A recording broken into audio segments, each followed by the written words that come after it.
Մայիսի 1-ը աշխատող մարդու, Հայաստանը կառուցող մարդու տոնն է։ Ցավոք Հայաստանում այսօր շատ չեն արտադրությունները, շատ չեն աշխատանքի տեղերը եւ այդ պատճառով շատ չեն այն տեղերը, որտեղ կարող ենք շնորհավորել մարդկանց։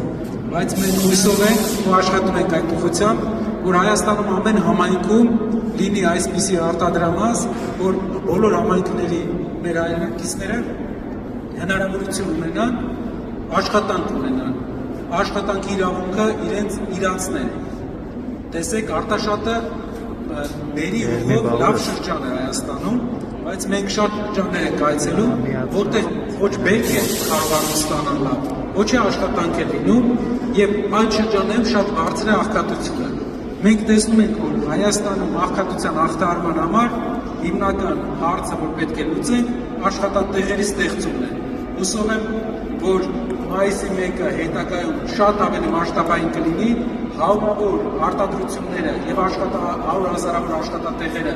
որ մենք ծրագրում ենք կառուցել Հայաստանում, կփոխեն բոլորիս կյանքը եւ կփոխեն նաեւ աշխատավարձերի չափերը, որովհետեւ մրցակցությունը, նոր աշխատատեղերի ստեղծումը գործարանները կսկսեն մրցակցել պրոֆեսիոնալ աշխատակիցների համար։ Նաեւ ուզում եմ բոլորիդ շնորհավորեմ եւ ցանկանամ, որ մենք ապրենք այնպիսի երկրում, որ զբաղվածությունը չլինի մեր խնդիրը, որ աշխատավարձերը չլինեն մեր խնդիրը, այլ լինի մեր խնդիրը երկրորդական, երրորդական հարցերը։ Շնորհակալ եմ, որ ժամանակ եք տրամադրել, ուսում չեք ջղայնացել, որ մայիսի 1-ով մի քիչ ձեզ կտրել ենք եւ կարող ենք մասնակցել։ Շնորհակալ եմ շատ։